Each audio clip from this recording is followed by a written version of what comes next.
Good morning friends. આજે આપણે ટોપિકમાં જોવાનું છે કે જ્યારે આપણે કોઈ બિંદુવત વિદ્યુતભાર લઈએ તો બિંદુવત વિદ્યુતભારના કારણે કેટલું વિદ્યુત સ્થિતિમાન આપણને મળે. વિદ્યુત સ્થિતિમાનની બેઝિક વ્યાખ્યા જે આપણે આપીએ છીએ એમાં આપણે એવું કહીએ છીએ કે કોઈ વિદ્યુતભારને એકમ ધન વિદ્યુતભારને આપણે અનંત અંતરેથી વિદ્યુત ક્ષેત્રમાં કોઈ બિંદુએ લાવવા માટે બાહ્ય બળ વડે જે કાર્ય કરવું પડે એને આપણે તે બિંદુનું વિદ્યુત સ્થિતિમાન કહીએ છીએ. તો એ જ પ્રમાણે આપણે બિંદુવત વિદ્યુતભાર હોય તો એના માટે આપણે એક બિંદુવત વિદ્યુતભાર ધ્યાનમાં લઈએ કે એક કોઈ આપણી પાસે કેપિટલ ક્યુ વિદ્યુતભાર છે અને જે ધન વિદ્યુતભાર છે. આ વિદ્યુતભારની આસપાસ પોતાનું જે વિદ્યુત ક્ષેત્ર હોવાનું એના કારણે એનું પોતાનું અલગ અલગ બિંદુએ વિદ્યુત સ્થિતિમાન હોય. તો હવે આપણે આ બિંદુનું એનાથી અમુક અંતરે રહેલા પી બિંદુએ સ્થિતિમાન મેળવવું છે. આ પી બિંદુ જે છે એનાથી આર જેટલા અંતરે આવેલું છે. તો એના માટે આપણે એકમ ધન વિદ્યુતભારને અનંત અંતરે જે એકમ ધન વિદ્યુતભાર હોય એને આપણે પી બિંદુ સુધી લાવવો પડે. તો પી બિંદુ સુધી જ્યારે એ વિદ્યુતભારને લાવવામાં આવે એકમ ધન વિદ્યુતભારને આપણે ક્યુ સંજ્ઞા આપી દઈએ એટલે ધીમે ધીમે આપણને અચળ ઝડપે અનંત અંતરેથી પી બિંદુએ આપણે આ એકમ ધન વિદ્યુતભારને લાવવાનો.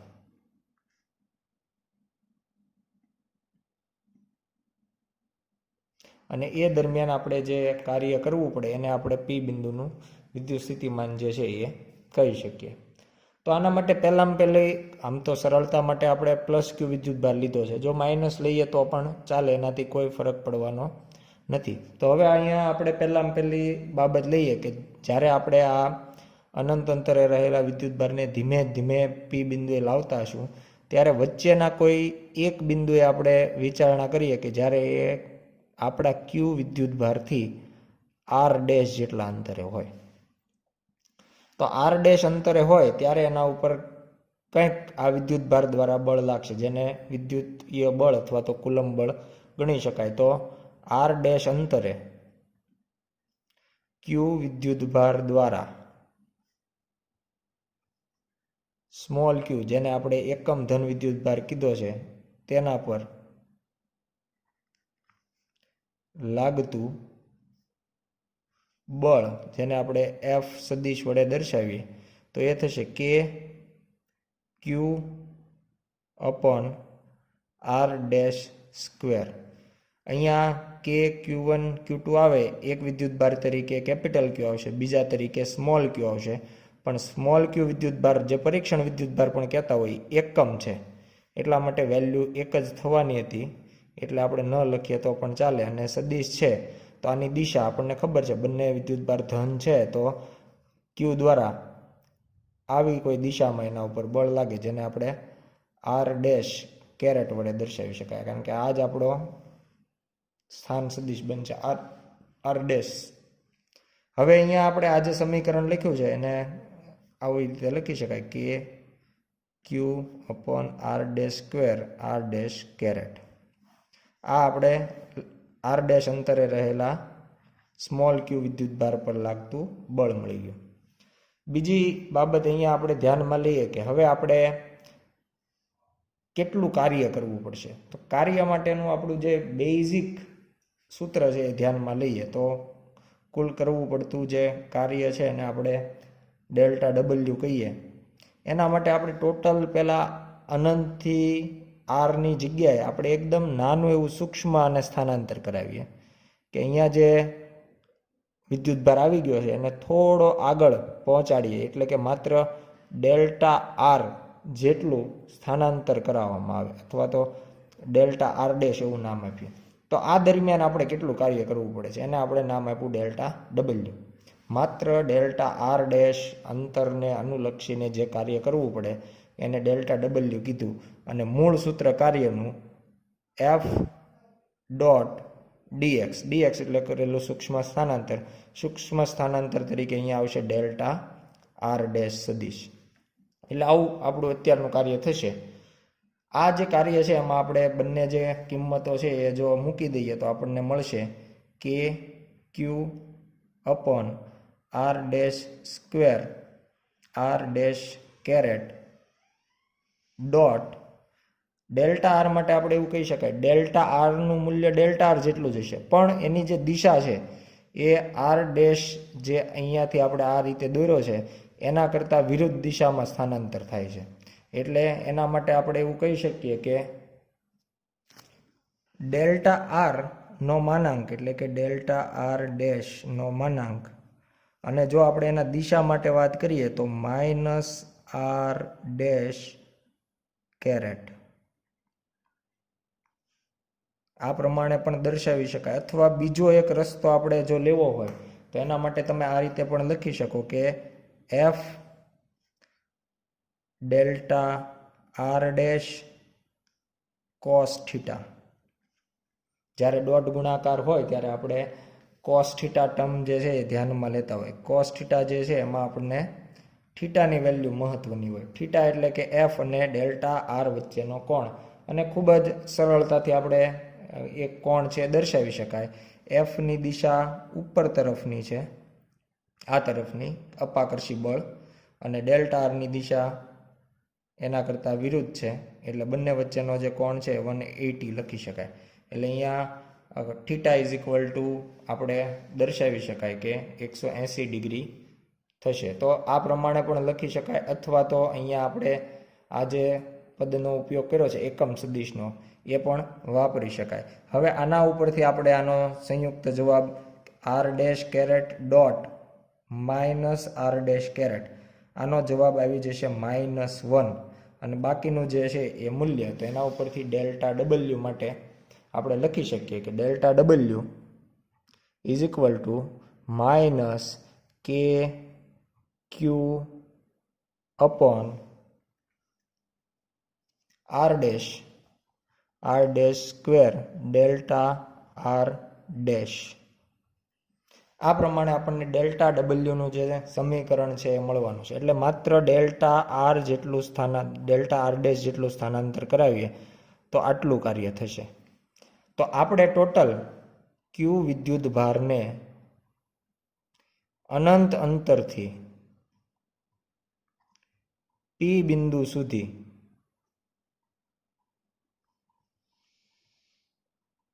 લાવવા માટે કરવું પડતું કુલ કાર્ય મેળવવું હોય તો આપણને ખબર છે આખો સમગ્ર માર્ગ સતત જ હોવાથી સંકલન દ્વારા આ કાર્ય જે છે કરી શકાય. એટલે આપણે ઇન્ફાઇનાઇટ ટુ પી, આપણે અત્યારે બિંદુઓના નામ લઈએ. એક બિંદુ ઇન્ફાઇનાઇટ છે, બીજું બિંદુ પી બિંદુ એ છે. ઇન્ફાઇનાઇટ ટુ પી, આ પ્રમાણે સંકલન દ્વારા F dot delta R dash સદિશ આવું પણ લખી શકાય. અને આ જે છે એ જ આપણો ડેલ્ટા ડબલ્યુ હતો જેની વેલ્યુ અહીંયા આપણે દર્શાવી છે. તો એના ઉપરથી આપણે માઇનસ ઇન્ટિગ્રેશન, માઇનસને પહેલેથી બહાર જ દર્શાવી દઈએ. અને હવે લિમિટ માટે આપણે ઇન્ફાઇનાઇટ ટુ આર કરી નાખીએ, કારણ કે આપણું પી બિંદુ જે છે એ ખરેખર આર અંતરે છે એટલા માટે. અને આની વેલ્યુ લખી દઈએ કે Q upon R dash square, અને ડેલ્ટા આર એકદમ સૂક્ષ્મ વિચારીએ એટલે ડેલ્ટા આર ડેશનું ડી આર ડેશ અહીંયા પણ આપણે એકદમ સૂક્ષ્મ વિકલન એકદમ નાના ભાગનું ગણી શકાય, એટલે ડી આર ડેશ થઈ જશે. એટલે આ પ્રમાણેનું આખું સમીકરણ જે છે બની જશે. આ આપણને કરવું પડતું કુલ કાર્ય મળે. અને હવે આપણે માઇનસ કે ક્યુ એને અચળ તરીકે બહાર લઈ લઈએ. Integration 1/r dash square D R dash infinite to R, આ પ્રમાણેનું પદ મળશે. અને હવે આપણે ઇન્ટિગ્રેશન કરી નાખીએ તો ખરેખર આપણે અહીંયા આર ડેશ સ્ક્વેર જે છે એને જો અંશમાં લઈ જઈએ તો આર ડેશની -2 થાય. અને જો -2 હોય એનું ઇન્ટિગ્રેશન આપણે સૌ જાણીએ છીએ -1/r ડેશ થશે. અને લોઅર લિમિટ છે ઇન્ફાઇનાઇટ, અપર લિમિટ છે આર. માઇનસને બહાર લઈ આવીએ એટલે માઇનસ પ્લસ, એટલે કે ક્યુ કૌંસમાં પહેલાં આપણે માઇનસ જે છે બહાર આવી ગયું છે એટલે કૌંસમાં ખાલી 1/r' છે. પહેલાં મૂકી દઈએ અપર લિમિટ એટલે કે 1/r માઇનસ લોઅર લિમિટ એટલે 1/∞. 1/∞ શૂન્ય બનશે એટલે કાર્ય આપણને મળશે W = KQ/R. તો આ પ્રમાણે આપણે કાર્ય જે છે W = KQ/R દર્શાવી શકાય. અને આ કરેલું કાર્ય એ જ આપણને P બિંદુનું સ્થિતિમાન આપે છે. એટલે એના માટે હવે આપણે કાર્ય સ્વરૂપે ન લખતા એને જો બીજા સ્વરૂપે લખવું હોય તો વિદ્યુત સ્થિતિમાન માટેની સંજ્ઞા કેપિટલ Vનો ઉપયોગ કરીએ તો કેપિટલ P = KQ/R. P બિંદુનું સ્થિતિમાન જે છે વિદ્યુત સ્થિતિમાન એ KQ/R દ્વારા આપણે દર્શાવી શકાય. આને બિંદુવત વિદ્યુતભાર જે આપણે વિદ્યુતભાર મૂક્યો હતો કેપિટલ Q ના લીધે R અંતરે આવેલા P બિંદુનું વિદ્યુત સ્થિતિમાન કહે છે. એટલે આ જ્યારે પણ કોઈ બિંદુવત વિદ્યુતભારના લીધે આપણે વિદ્યુત સ્થિતિમાન મેળવવું હોય તો એના માટે આપણે આ જે સમીકરણ છે એ વાપરી શકાય. બીજી મહત્વની બાબત કે અહીંયા આપણે ધન વિદ્યુતભાર લીધો છે અને જો એટલે કે અહીંયા આપણો વિદ્યુતભાર છે એ >0 છે. એટલા માટે આપણે એવું કહી શકીએ કે આગળ પ્લસની નિશાની છે આપણે દર્શાવતા નથી એટલે વિદ્યુત સ્થિતિમાન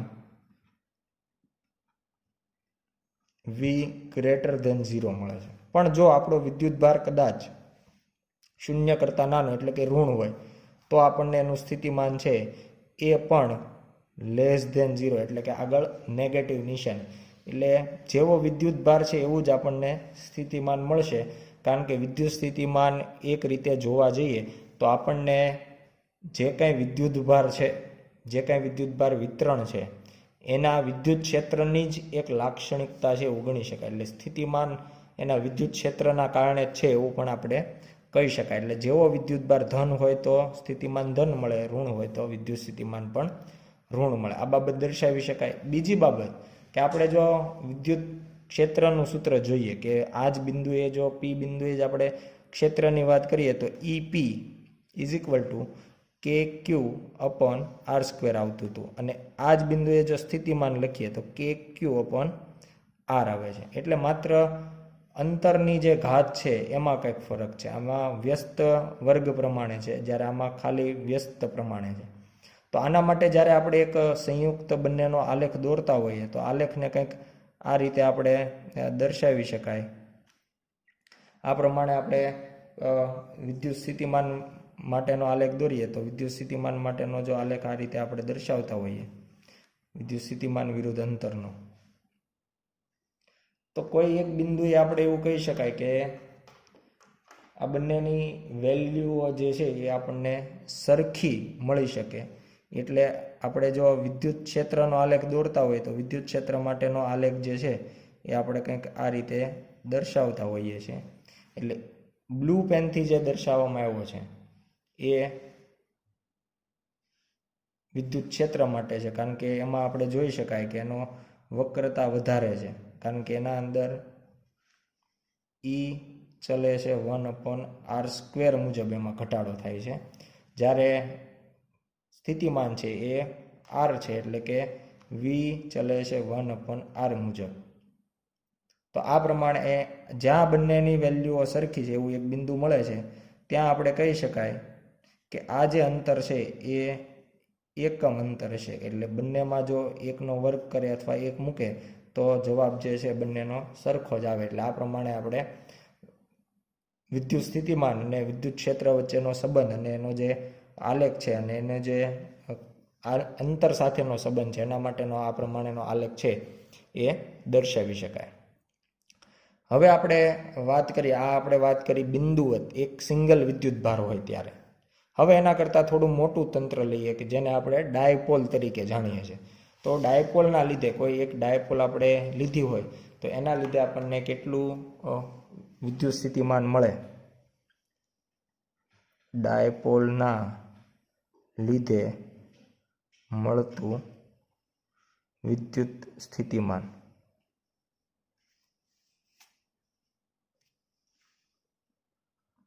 ડાયપોલ વિશે આપણને થોડીક બેઝિક માહિતી છે, થોડી ફરીથી યાદ કરી લઈએ. ડાયપોલ એટલે બે સમાન વિદ્યુતભાર ધરાવતા, જેમાંનો એક વિદ્યુતભાર પ્લસ ક્યુ લઈએ અને બીજો જે વિદ્યુતભાર છે એ માઇનસ ક્યુ લઈએ. તો આ પ્રમાણે આપણે બે વિદ્યુતભારથી બનેલું તંત્ર ધ્યાનમાં લીધું છે અને આ બે વિદ્યુતભારથી બનેલું જે તંત્ર છે બંનેના મૂલ્યો સમાન છે, બંને વિજાતીય છે અને એકબીજાથી પરિમિત અંતરે રહેલા છે. પરિમિત અંતરને આપણે 2a વડે દર્શાવીએ છીએ. ખરેખર આપણે અહીંયા સદિશ સ્વરૂપે પણ વાત કરવી છે એટલે એના મધ્યબિંદુનો પણ ઉલ્લેખ કરીએ. એનું મધ્યબિંદુ જે છે એ આપણે O વડે અહીંયા દર્શાવીએ અને એનાથી આપણે હવે બંને સદિશોને, બંને જે વિદ્યુતભાર છે એને સદિશ વડે દર્શાવીએ. તો આના માટે આપણે એ સદિશનો ઉપયોગ કરીશું અને માઇનસ જે વિદ્યુતભાર છે એના માટે માઇનસ એ સદિશનો, કારણ કે એની દિશા આના કરતાં વિરુદ્ધ દિશા છે એટલા માટે. અંતર તો બંને એ જેટલા જ છે પણ દિશા વિરુદ્ધ હોવાથી માઇનસ એ સદિશ આપણે ત્યાં દર્શાવ્યો છે. અને આ આખી ડાયપોલ જે છે એના લીધે આપણે કોઈ પી બિંદુએ, એનું જે આખી ડાયપોલના લીધે એના મધ્ય બિંદુથી આર અંતરે આવેલા પી બિંદુએ સ્થિતિમાન કેટલું છે એ મેળવવું છે. આ જે અંતર છે મધ્ય બિંદુથી અંતર આપણે દર્શાવ્યું છે જે આર જેટલું છે. તો આના માટે હવે આપણે અહીંયા બીજા મહત્વના એવા બે અંતરો દર્શાવીએ કે ખરેખર આપણે જે ડાયપોલના લીધે વાત કરીએ છીએ તો ડાયપોલ માટે એક રાશિ આવે જેને આપણે ડાયપોલ મોમેન્ટ કહીએ છીએ અને એ માઇનસ વિદ્યુતભારથી પ્લસ વિદ્યુતભાર તરફ, એટલે સાથે સાથે આપણે ડાયપોલ મોમેન્ટની દિશા પણ બતાવી દઈએ કે એ માઇનસ વિદ્યુતભારથી પ્લસ વિદ્યુતભાર તરફ છે. અને હવે આમ જોવા જઈએ તો સ્થિતિમાન એ વિદ્યુત ક્ષેત્રને સંલગ્ન રાશિ કહેવાય. તો એ જ પ્રમાણે જેમ આપણે વિદ્યુત ક્ષેત્ર જે છે એમાં સંપાતપણાના નિયમનો ઉપયોગ કરીએ છીએ એ જ પ્રમાણે સ્થિતિમાન મેળવવા પણ સંપાતપણાના નિયમનો ઉપયોગ કરી શકાય. તો એના માટે અહીંયા આપણે ધન વિદ્યુતભારના લીધે અલગથી પી બિંદુએ કેટલું સ્થિતિમાન મળે, ઋણના લીધે કેટલું મળે, કારણ કે બિંદુવત વિદ્યુતભાર આ એક બિંદુવત કહેવાય. તો એના લીધે મળતું સ્થિતિમાન જે છે એ મેળવી શકાય. એને આપણે જો કદાચ વી પ્લસ એવું નામ આપતા હોય ધન વિદ્યુતભારના કારણે, તો એમના વચ્ચેના અંતરની અહીંયા જરૂર પડે. તો એમના વચ્ચેનું અંતર જે છે એ આપણે R1 સ્વરૂપે લઈ લઈએ. તો આ અંતરને આપણે R1 એવું નામ આપી દઈએ અને એનો સ્થાન સદિશ આપણે પી બિંદુનો દોરવો હોય તો અહીંયા આપણે આ રીતે દોરી શકાય. એ જ રીતે ઋણ વિદ્યુતભાર છે એના માટે પણ આપણે અંતર દર્શાવીએ, R2 સદિશ વડે એને દર્શાવી દઈએ અને એનો સ્થાન સદિશ પણ આ રીતે દર્શાવે છે. તો આપણે માત્ર અત્યારે ધન વિદ્યુતભારના લીધે સ્થિતિમાન લખીએ તો એ લખાશે કે વિદ્યુતભાર જે છે એ small Q divide by R1. અને આ જ રીતે આપણે માત્ર ઋણ વિદ્યુતભારનું લખીએ તો ઋણ વિદ્યુતભારના લીધે V minus is equal to minus K Q upon R2. Minus એટલા માટે કે બીજો જે વિદ્યુતભાર છે આપણો નેગેટિવ છે એટલે અહીંયા માઇનસ ક્યુ થઈ જશે.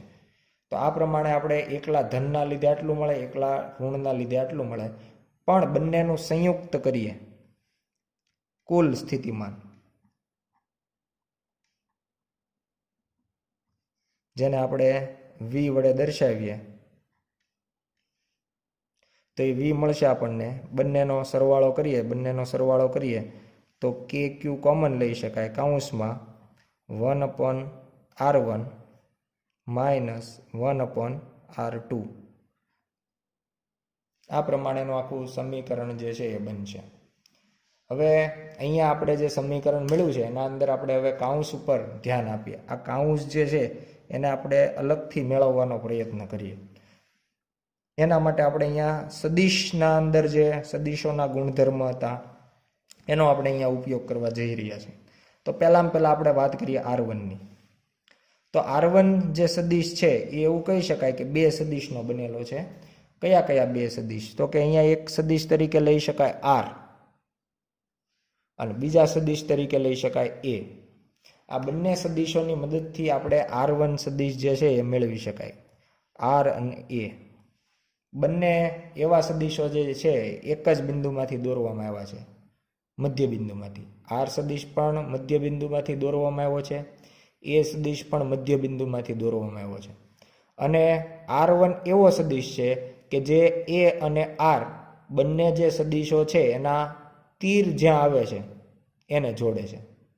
આરનું તીર P બિંદુ પાસે આવે અને એનું તીર +Q વિદ્યુતભારે આવે અને આ +Q થી P બિંદુને જોડે એ થયો આપણો R1. તો આના માટે કહી શકાય કે જો આપણે બે તીરને જોડતા હોઈએ કોઈ બે સદિશના જે એક જ બિંદુમાંથી દોરેલા હોય, તો એ જે સદિશ છે એ બાકીના બે સદિશોની બાદબાકીથી મળતો હોવો જોઈએ. બે તીર જોડો એટલે બાદબાકી જ મળે. એટલે R1 જે છે એ R1 સદિશ માટે આપણે એવું લખી શકીએ કે R1 સદિશ ઇઝ ઇક્વલ ટુ R સદિશ માઇનસ A સદિશ. કારણ કે R1 જે છે એનું તીર P બિંદુએ છે એટલે કે R ના તીર તરફ છે, એટલે R માઇનસ A સદિશ થશે. એટલે આપણે એના માટે આ સમીકરણ લખી શકાય. આ જ વસ્તુ R2 ને પણ લાગુ પડશે. R2 સદિશ માટે પણ આપણે બે સદિશનો ઉપયોગ કરી શકાય. પહેલો સદિશ છે R અને બીજો સદિશ છે માઇનસ A. ફરીથી આ જ વસ્તુ અહીંયા ધ્યાનમાં લેવાની છે કે બંને એક જ બિંદુમાંથી દોર્યા છે, O બિંદુમાંથી, R અને માઇનસ A. અને R2 શું કામ કરે છે તો કે R2 જે છે એ માઇનસ A અને R બંનેના તીરને જોડે છે. બંનેના જે તીર છે એમને જોડે છે. તો અહીંયા આપણે એવું કહી શકાય કે R2 જે છે એ R અને માઇનસ A ની બાદબાકીથી મળે છે. R અને માઇનસ A ની બાદબાકીથી. એટલે એના માટે આપણે R2 માટે લખવું હોય તો લખી શકાય R2 is equal two R minus બીજો જે સદિશ છે એ પોતે માઇનસ એટલે માઇનસ A. એટલે અહીંયા માઇનસ માઇનસ પ્લસ થઈ જશે. પહેલો R સદિશ શું કામ લેવામાં આવ્યો છે બંનેમાં એ આપણને ખબર છે, કારણ કે આપણા જે બંને સદિશ છે R1 અથવા તો R2 એ બંને P બિંદુએ એનો સદિશ છે અને P બિંદુએ R નો સદિશ હોવાથી આવા રીતે થશે. અને હવે આપણે અહીંયા બંને માટે એક સામાન્ય ગણતરી દર્શાવીએ. માત્ર આપણે R1 માટે દર્શાવીએ, જેવું R1 માટે થશે એવું જ આપણે R2 માટે સીધું જ લખી શકીએ. R1 માટેની ગણતરી આપણે દર્શાવીએ તો R1 માટે આપણે એવું લખી શકીએ કે અહીંયા R1 સદિશના મૂલ્ય ઉપર ધ્યાન આપીએ તો R1 સદિશનું જે મૂલ્ય છે એ આપણને થશે under root R² plus A² minus 2RA cos theta, જ્યાં થીટા એ R અને A વચ્ચેનો કોણ દર્શાવે છે. Under root R² plus A² minus 2RA cos theta. અને બંને બાજુ જો વર્ગ કરી નાખીએ તો R1² is equal to R² plus A² minus 2RA cos theta. આ પ્રમાણે આપણે આખું જે પદ છે એ લખી શકશું. આ જે પદ છે એના અંદર આપણે R² ને કોમન કાઢીએ તો R1² is equal to R² common.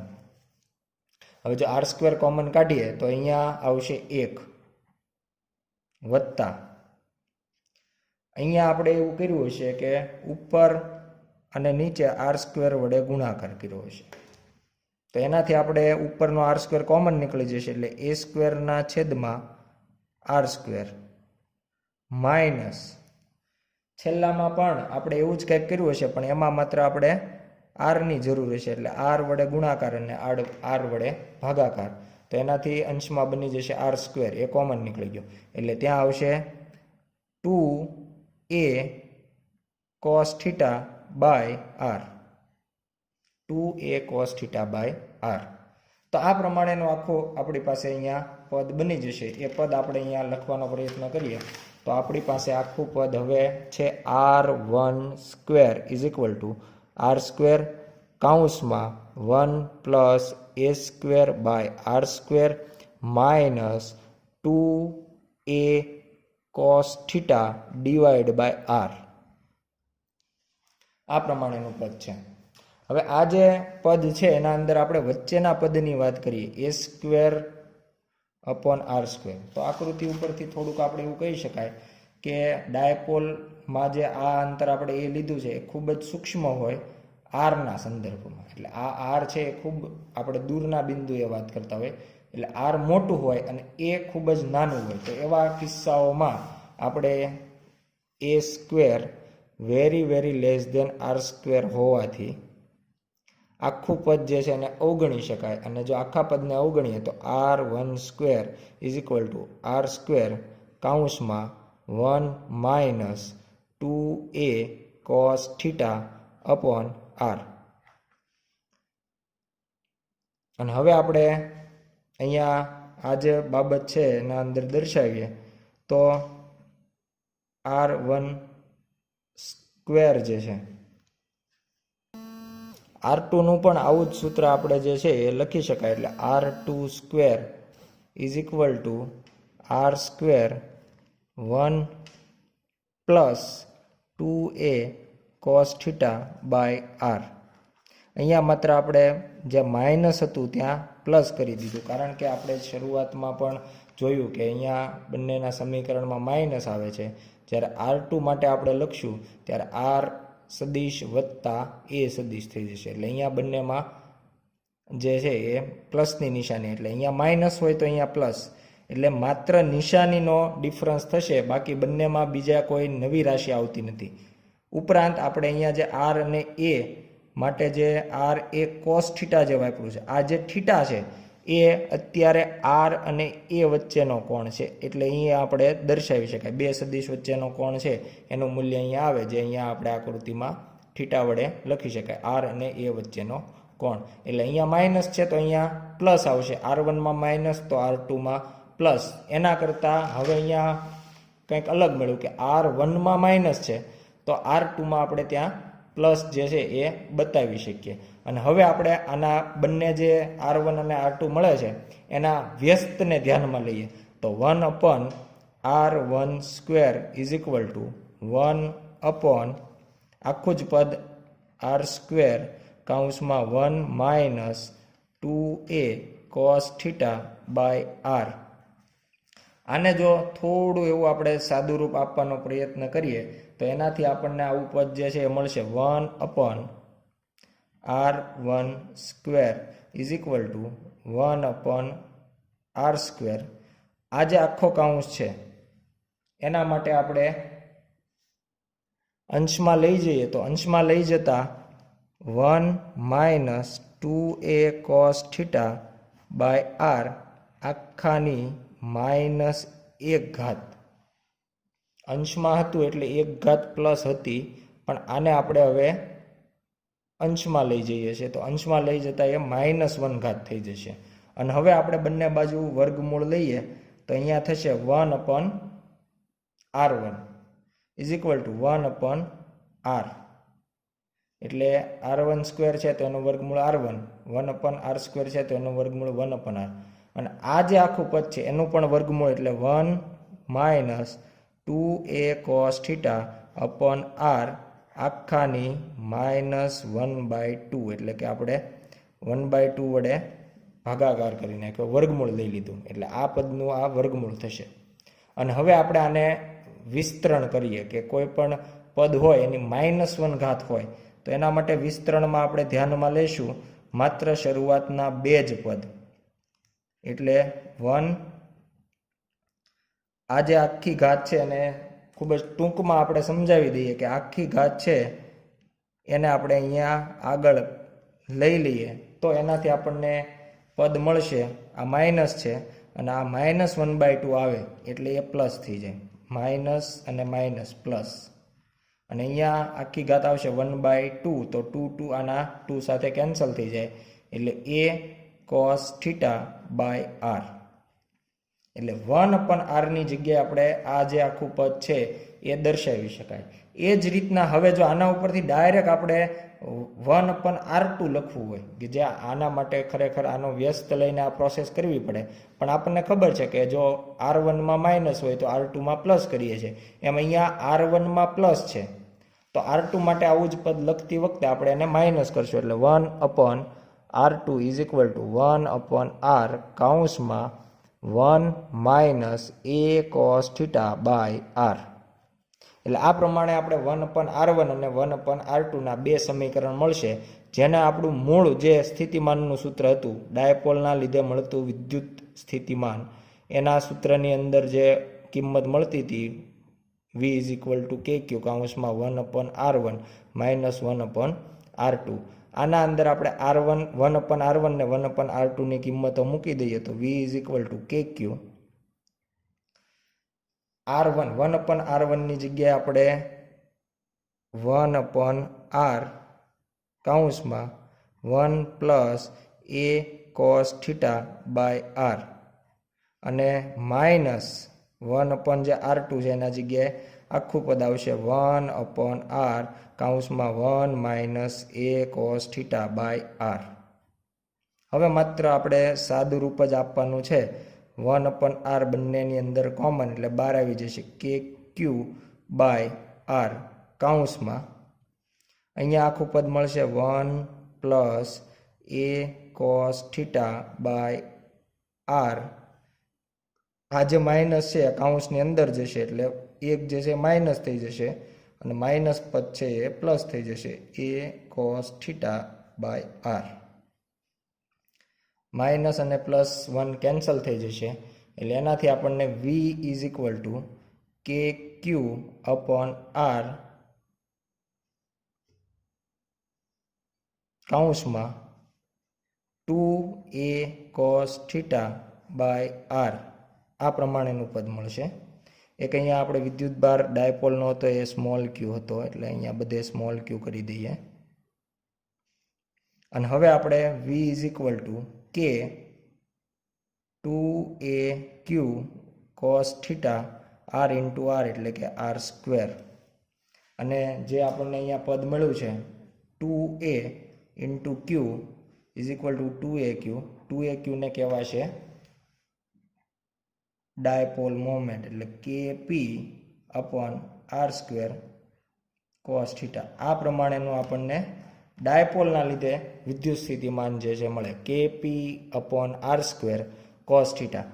અહીંયા આપણે સ્થિતિમાનનું કોઈ પણ એંગલ માટે જ્યારે વિદ્યુત સ્થિતિમાન મેળવવું હોય તો એ મેળવી શકાય. અહીંયા cos થીટા જે છે એ r અને p વચ્ચેનો કોણ બતાવશે. r એટલે સ્થાન સદિશ જે બિંદુએ આપણે સ્થિતિમાન મેળવવું છે, અને p એટલે જે ડાયપોલ મોમેન્ટ છે એની સાથે જે બંને વચ્ચેનો જે કોણ હોય એ આપણે અહીંયા ધ્યાનમાં લઈ શકાય. આપણે બે અલગ અલગ કોણની વાત જે છે એ ખૂબ જ સ્પષ્ટ રીતે કરી શકાય કે ધારો કે આપણે ડાયપોલની અક્ષની વાત કરવી હોય, એટલે કે એક્ઝેક્ટ ડાયપોલની અક્ષ માટે વાત કરીએ તો એના અંદર આપણે કહી શકાય કે ખૂણો જે છે એ આપણને 0 મળે એટલે થીટા ઇઝ ઇક્વલ ટુ 0. ત્યારે આપણને પી બિંદુ જે છે અક્ષ ઉપર લઈએ તો kp upon r square cos 0 is equal two 1 થઈ જશે, અને જો થીટા બરાબર 90 એટલે કે વિષુવ રેખાની વાત કરીએ તો 90 cos 90 ઇઝ ઇક્વલ ટુ 0, એટલે આ પ્રમાણે સ્પષ્ટ બે ખૂણાઓ માટેના સ્થિતિમાન જે છે એ દર્શાવી શકાય. ઉપરાંત જે બિંદુવતનું સૂત્ર હતું, બિંદુવત વિદ્યુતભારનું, એના અંદર આપણને મળતું હતું v is equal to kq upon r square. ડાયપોલના લીધે જે મળે છે, ડાયપોલના લીધે, તો v is equal to kp upon r square cos theta. એટલે કે અહીંયા kq અપોન r આવતું હતું, જ્યારે અહીંયા kp અપોન r સ્ક્વેર એટલે કે v ચલે છે 1 અપોન r, જ્યારે અહીંયા v ચલે છે 1 અપોન r સ્ક્વેર. આ જ વસ્તુ આ સ્થિતિમાન માટેની વાત કરી કે જ્યારે ડાયપોલના લીધે સ્થિતિમાન અને બિંદુવતના લીધે સ્થિતિમાન. એવું જ ક્ષેત્ર માટે પણ બનતું હતું. વિદ્યુત ક્ષેત્રના સમીકરણો કંઈક આવા જ હતા કે E is equal to kq upon r square. અને ડાયપોલના લીધે આપણને બે વિદ્યુત ક્ષેત્રો મળતા હતા, એક અક્ષ ઉપર ને વિષુવવૃત્ત. ત્યાં આપણે થીટાના સંદર્ભમાં નહોતા મેળવ્યા, ત્યાં આપણે અક્ષ અને વિષુવરેખાના સંદર્ભમાં મેળવ્યા હતા. ત્યાં આપણને મળતું હતું 2kp અપોન ઝેડ ક્યુબ, અથવા તો આર ક્યુબ પણ લખી શકાય.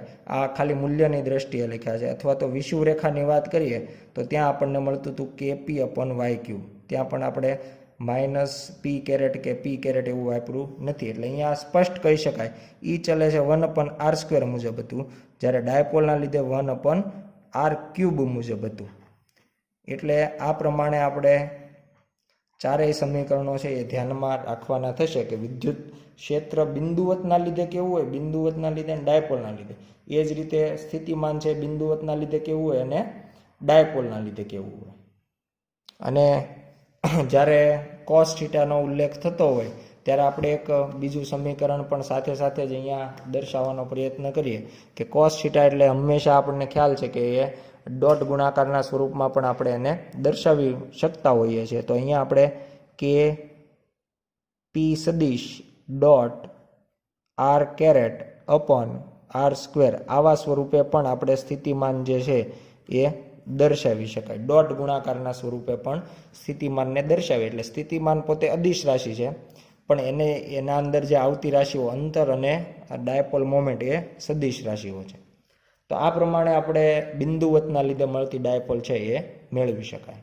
આભાર.